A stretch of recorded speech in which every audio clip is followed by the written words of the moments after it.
फिर अगला सिप, चाय आज पता नहीं इतनी फीकी क्यों है। और हर सिप के साथ सत्संगत यही एक शिकायत, खत्म होते होते प्याले में से अब आखिरी घूंट बचा है। शिकायतों में बीत गया वो चाय का प्याला, और आखिरी घूंट जैसे ही मुंह में गया तो उस आखिरी घूंट के बाद भी शिकायत थी।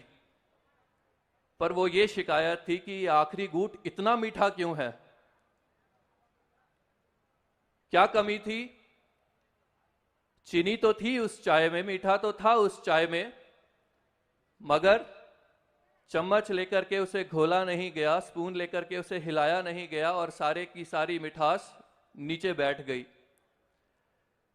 अब आखिरी सिप में मिठास गई है, लेकिन अब कोई फायदा नहीं, क्योंकि जितना कप अंदर चला गया वो तो सब फीका था।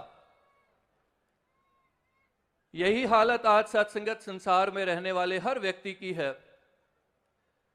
कागज की कश्ती पे सवारी का शौक था, कागज की कश्ती पे सवारी का शौक था, अब यह शिकायत है कि किनारा नहीं मिलता। अरे जब सवारी का शौक ही कागज की कश्ती पे हो तो किनारे का जवाब और किनारे का सवाल ये मन में आना ही नहीं चाहिए। गुरु जब जिंदगी में आता है तो कोई ज्यादा परिस्थितियों को बदलने का दावा नहीं करता। बदलता क्या है गुरु? ज्ञान का, ब्रह्म ज्ञान का एक चम्मच मेरी जिंदगी में इस तरह से हिलाता है, इस तरह से घोलता है कि मेरी जिंदगी मिठास से भरपूर हो जाती है।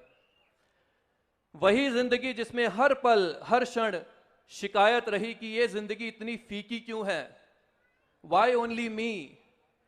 God you gave me this life, I am breathing oxygen, I am taking this food, I am drinking water, it's all because of you, then why am I suffering? ये सब परिस्थितियां जो मेरे विपरीत जा रही हैं, ये मेरे साथ ही क्यों? और ये सवाल सत्संगत जिंदगी व्यतीत होने तक चलता चला जाता है। अगर सदगुरु का वो ज्ञान का चम्मच जिंदगी में ना आए तो सत्संगत फीकापन जिंदगी भर बना रहता है। टेनिस की दुनिया में एक बहुत बड़े प्लेयर हुए, 70s 80s की ये बात है, और उस प्लेयर को, he was world champion, and we all know that tennis is one of the game which is played across the world. और उसको सत्संगत अपनी जिंदगी के एक लगभग 35 साल की वो उम्र और उस वक्फे में जाकर के उस मोड़ पर जाकर के सत्संगत एक ऐसी बीमारी लग गई जिसमें डॉक्टर्स ने बोल दिया कि अब आपकी जान बचना मुश्किल है।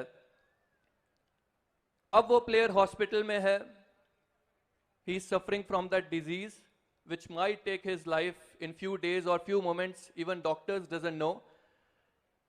सब मिलने आ रहे हैं।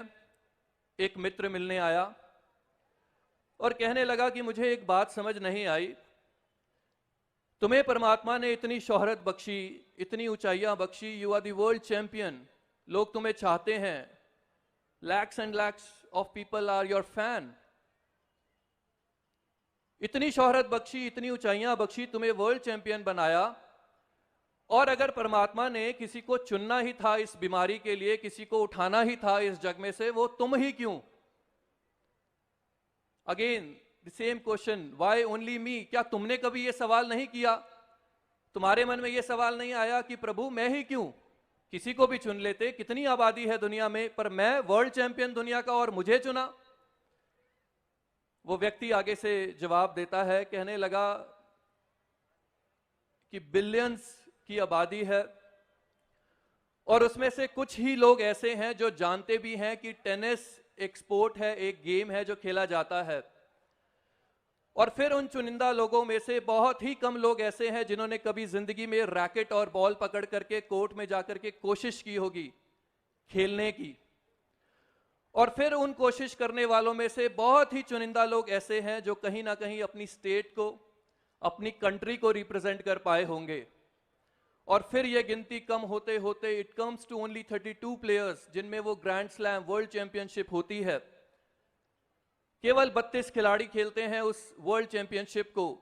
खेल होता है, आगे बढ़ते हैं, सेमीफाइनल्स होते हैं, 4 पहुंचते हैं, उन चारों में भिड़ंत होती है, 2 पहुंचते हैं फाइनल में, केवल 2 सारी दुनिया में से, उन दोनों के बीच मैच होता है और केवल फिर एक निकल करके आता है जिसको हम वर्ल्ड चैंपियन कहते हैं।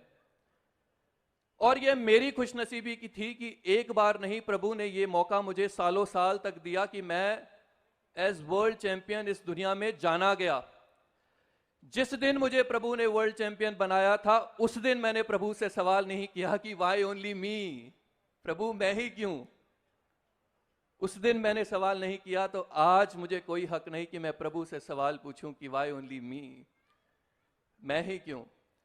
और सत्संगत, जब गुरु की कृपा ब्रह्म ज्ञान की सौगात के साथ जिंदगी में आ जाती है, वो मिठास जिंदगी में आ जाती है, गुरसिख भगत हर पल अपने प्रभु के आगे यही शुक्र अदा करता है कि सच्चे पातशाह ये कृपा की है आपने, जो जिंदगी फीकी लगती थी उसमें मिठास भर दी है।